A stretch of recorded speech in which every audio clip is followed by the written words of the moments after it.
Movie शुरू होती है और हमें एक प्रेग्नेंट लेडी दिखाई जाती है जिसका नाम नतालिया होता है। तभी उसकी डिलीवरी का टाइम भी आ जाता है और उस टाइम नतालिया की मदर एलिना भी उसके साथ होती है। नतालिया की तबीयत खराब होना शुरू हो जाती है। उसकी माँ उसे फ़ौरन हॉस्पिटल ले जाती है, लेकिन रात काफ़ी हो चुकी होती है, इसलिए हॉस्पिटल में ज़्यादा डॉक्टर अवेलेबल नहीं होते। वहाँ पर एक नर्स होती है जो उसकी डिलीवरी कर देती है। अब नतालिया का बच्चा पैदा हो जाता है, लेकिन सब उस बच्चे को देखकर काफ़ी हैरान और परेशान हो जाते हैं, क्योंकि उन लोगों को उस चीज़ पर यकीन नहीं आ रहा था जो वो देख रहे थे, क्योंकि ये बच्चा पैदा होते ही हवा में फ्लाई करना शुरू हो जाता है। नतालिया भी ये देखकर काफ़ी हैरान हो जाती है।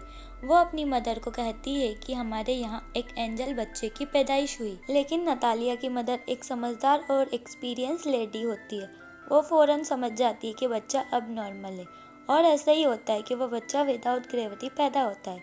वो लोग काफ़ी पुअर प्रोटेक्टेड लोग होते हैं और हॉस्पिटल को छोड़कर चले जाते हैं, जबकि नर्स उन्हें काफ़ी समझा रही होती है कि उनके जाने का टाइम नहीं हुआ। वो नर्स की नहीं मानते और वहाँ से चले जाते। वो अपने घर आ जाते हैं। तब नतालिया की मदर उससे अजीब सा क्वेश्चन पूछती है। वो पूछती है कि तुम याद करो कि इस बच्चे का बाप कौन है, लेकिन नतालिया को याद नहीं आ रहा होता है कि इस बच्चे का बाप कौन है। उसकी मदर उसे बताती है कि ये कोई नॉर्मल बच्चा नहीं है और इस बात को हमें राज रखना है, और अगर इस बात का किसी को पता चल गया तो हमें कई मुसीबतों का सामना करना पड़ सकता है। फिर वो बच्चे का नाम सिलेक्ट करते हैं। उस बच्चे का नाम ऑस्कर रखा जाता है। ऑस्कर सच में नॉर्मल बच्चा नहीं था। उसे संभालना काफ़ी मुश्किल था। जब वो लोग उसे अकेला छोड़ते थे तो वो छत से चिपक जाता था। उसे देखकर उसकी नानी उसके लिए स्क्रैप बनाती है ताकि वो ज़मीन पर ही रहे, चिपके ना। छत को भी काफ़ी लाइट वेट बना देते ताकि बच्चे को चोट ना लगे, क्योंकि उन लोगों को इस बात का भी डर था कि अगर उन्होंने इसे बाहर अकेला छोड़ दिया तो वो हवा में उड़ जाएगा और स्पेस में कहीं चला जाएगा। तभी वो लोग ऑस्कर के लिए काफ़ी केयरफुल होते हैं और उसकी नानी और उसकी माँ काफ़ी उसका ख्याल रखते हैं। फिर वक्त के साथ साथ ऑस्कर बड़ा होना शुरू हो जाता है, लेकिन वो घर पर ही रहता है। उसकी नानी उसे बाहर नहीं जाने देती। घर पर रहकर वो सुपरमैन के कार्टून देखा करता था। वो खुद भी ये इमेजिन करता था कि वो खुद भी एक सुपर हीरो है। फिर ऑस्कर अपनी मदर नतालिया से कई बार पूछता है कि उसे बाहर क्यों नहीं जाने दिया जाता, लेकिन वो उसकी बात को इग्नोर कर देती है।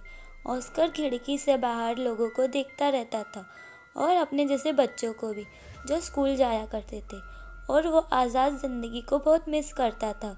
वो ये सोचता था कि वो हमेशा के लिए यही कैद में रह जाएगा। फिर एक दिन ऑस्कर तंग आकर इस कैद से निकलने की कोशिश करता है। तभी उसकी नानी देख लेती है। वो काफ़ी गुस्से में आ जाती है। ये इंसिडेंट्स देखने के बाद उसकी नानी सारी विंडोज़ को सील कर देती है और ऑस्कर को समझाती है कि वो कभी भी इस घर से बाहर नहीं जाएगा, वो घर पर ही रहकर पड़ेगा। ये सुनकर ऑस्कर की मदर काफ़ी गुस्से में आ जाती है और कहती है कि कब तक हम इसको इस कैद खाने में रखेंगे, इसे बाहर जाना ही पड़ेगा। ऑस्कर की मदर उसके लिए एक जैकेट लाती है और उस जैकेट के पॉकेट में वो 2 पत्थर रखती है ताकि वो उड़ ना सके। वो अपनी मदर की बात नहीं सुनती और ऑस्कर को बाहर ले जाती है।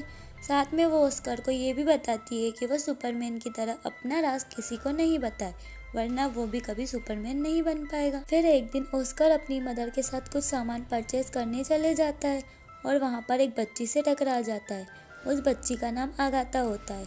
आगाथा का सारा सामान उसके हाथ से नीचे गिर जाता है और वो ऑस्कर पर काफ़ी चिल्लाती है और ऑस्कर को 2 पानी की बोतल्स देती है और उसे कहती है, अब तुम्हारी पनिशमेंट ये है कि अब तुम इसे मेरे घर तक लेकर जाओ। लेकिन ऑस्कर उसे मना कर देता है, मगर आगाथा उसे इसके लिए इंसिस्ट करती है। तब ऑस्कर मान लेता है और वो अपनी मदर को बिना बताए वहाँ से उस लड़की के साथ चले जाता है। वो अपने पॉकेट से पत्थर निकाल कर फेंक देता है। अब आगाथा से उसकी काफ़ी अच्छी फ्रेंडशिप हो जाती है। वो ऑस्कर से पानी की बोतल्स ले लेती है, लेकिन ऑस्कर पानी की बोतल देने से उसे इनकार कर देता है, क्योंकि उसे पता है अगर उसने ये बोतल्स उसे वापस दे दी तो वह हवा में उड़ने लग जाएगा। आगाथा ना समझ होती है। वो ऑस्कर से बोतल्स छीन लेती है। जैसे ही वो ऑस्कर से बोतल लेती है वो हवा में उड़ने लग जाता है।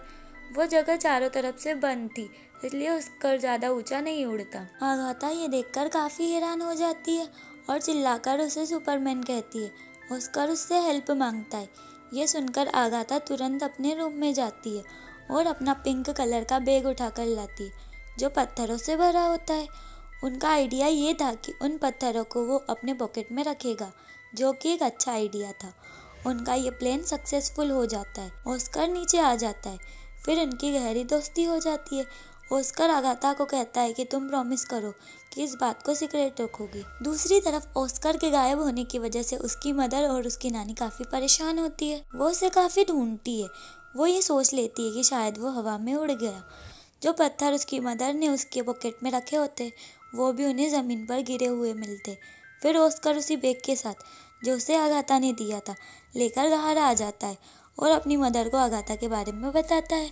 फिर उसकी मदर उससे कहती है कि तुमने अपना राज तो उसे नहीं बताया, लेकिन वो अपनी मदर से झूठ बोल देता है कि मैंने नहीं बताया। फिर ऑस्कर और आगाथा कई दिन तक मिलते रहते हैं।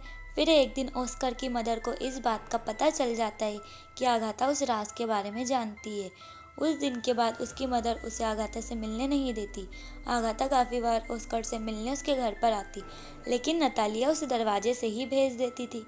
उनके आसपास के लोग उन्हें सस्पेंस भरी निगाहों से देखते, क्योंकि उन्हें ऐसा लग रहा था कि शायद ऑस्कर की मदर और ऑस्कर की नानी उसके साथ बुरा बर्ताव करती है। तभी वो उसे घर से ज़्यादा बाहर नहीं आने देते और वो स्कूल भी नहीं जाता। इस बारे में वो पुलिस को बता देते हैं। फिर अगले दिन पुलिस उनके घर पर आ जाती है। उन लोगों को फ़ोन करती है कि वो ऑस्कर को कल से स्कूल भेजे और मजबूरन उन लोगों को ऑस्कर को स्कूल भेजना पड़ता है। फिर ऑस्कर की मदर उसके साथ स्कूल जाती है। उन्हें इस बात का भी ख्याल आ जाता है कि ऑस्कर एक नॉर्मल लाइफ नहीं जी सकता। फिर वो ऑस्कर को ले आते और उनकी आंखें आंसुओं से भर जाती है। उसकी मदर उसकी बात समझ जाती है और वो घर छोड़ने का फैसला करती है। वो अपने घर को छोड़कर बहुत दूर एक जगह पर रहना शुरू कर देती है। काफ़ी साल गुजर चुके होते हैं। अब ऑस्कर भी जवान हो जाता है और उसकी मदर की काफ़ी ओल्ड हो जाती है और उसकी नानी की डेथ हो जाती है। ऑस्कर के पास अब तक वो बैग होता है जो आगाथा ने उसे दिया होता है। वो उस बैग को कभी भी अपने से दूर नहीं करता। इवन सोते वक्त भी उसे अपने साथ लेकर सोता। आज भी उसकी लाइफस्टाइल जीने का तरीका वही है। घर में रहकर ही वो अपनी ज़िंदगी गुजारता है। उसकी ज़िंदगी सीक्रेट्स पर चल रही होती है। ऑस्कर की मदर और वो एक दूसरे का बहुत अच्छे से ख्याल रखते हैं। वो अपनी ज़िंदगी से बोर हो गया था। इस राज को छुपाते वो काफ़ी तंग आ चुका था। फिर वो सोचता है कि अगर दुनिया को उसके बारे में पता चल जाए तो वो थोड़े ही वक्त में फेमस हो जाएगा, जैसे उसका आइडल मैन सुपरमैन, और उसके ऊपर बहुत से लोग किताब भी लिखेंगे। लेकिन उसकी मदर ऐसा कुछ नहीं चाहती। उसकी मदर उसे समझाती है कि ऐसा कुछ नहीं होगा। उसकी मदर को ऐसा लगता है कि अगर दुनिया को इस राज का पता चल गया तो वो उसे खो देगी। फिर वो अपनी माँ की खातिर सब्र कर लेता है। उसका सब्र खत्म होना शुरू होता है और एक दिन वो अपनी मदर को बिना बताए घर से बाहर चला जाता है। फिर वो एक मैजिक शो में चला जाता है जहाँ लोगों के टैलेंट को दिखाया जाता है। फिर वो अपने टैलेंट को दिखाने वहाँ जाता है। फिर उसी रात वो शो हिट हो जाता है। उसकी माँ भी ये शो देख लेती है। काफ़ी लोग ऑस्कर को टीवी पर देख चुके हैं। वो फेमस भी हो चुका है। फिर अगले दिन एक आदमी जिसका नाम डेविड होता है वो उससे मिलता है। असल में वो आदमी एक कॉन्ट्रैक्ट एजेंट होता है। वो ऑस्कर को कहता है कि मैं तुम्हारी फेमस होने में मदद कर सकता हूँ। वो बहुत सारे शोज ऑर्गेनाइज करेंगे जिससे तुम फेमस हो जाओगे। वो ऑस्कर को बहुत बड़ा घर दे देता है जहाँ वो रह सके और उसके कॉन्ट्रैक्ट पर भी साइन करता है। ऑस्कर फेमस होना चाहता था। वो दोनों मिलकर बहुत बड़े बड़े शोज़ में जाकर अपनी परफॉर्मेंस दिखाते और रातों रात ऑस्कर फेमस पर्सनैलिटी बन जाता है। बाद में ऑस्कर को नाम दिया जाता है द मैन विदाउट ग्रेविटी। वो लोग अपने काम में काफ़ी इंजॉय कर चुके होते हैं।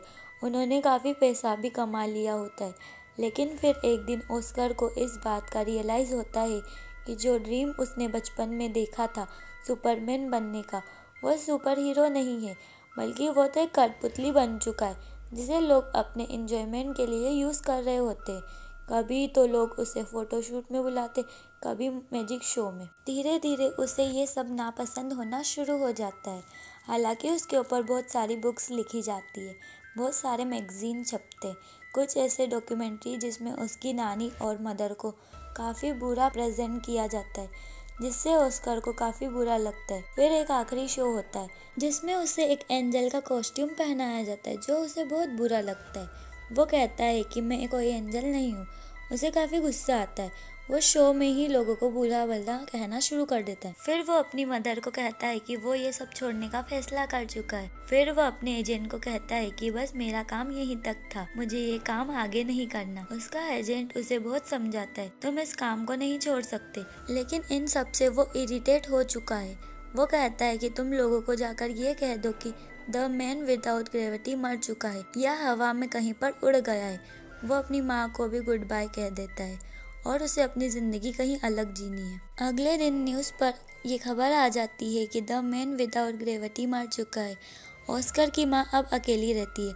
कई विजिटर ऑस्कर के बारे में पता करने उसके घर भी आते, लेकिन उसकी माँ उन्हें कुछ नहीं बताती। ऑस्कर की माँ की भी डेथ हो जाती है। ऑस्कर कहीं अलग जगह पर रहता था। उसकी ज़िंदगी पूरी तरह से चेंज हो गई थी। वो अपने सीक्रेट किसी को नहीं बताता। वो अपना नेम भी चेंज कर लेता है।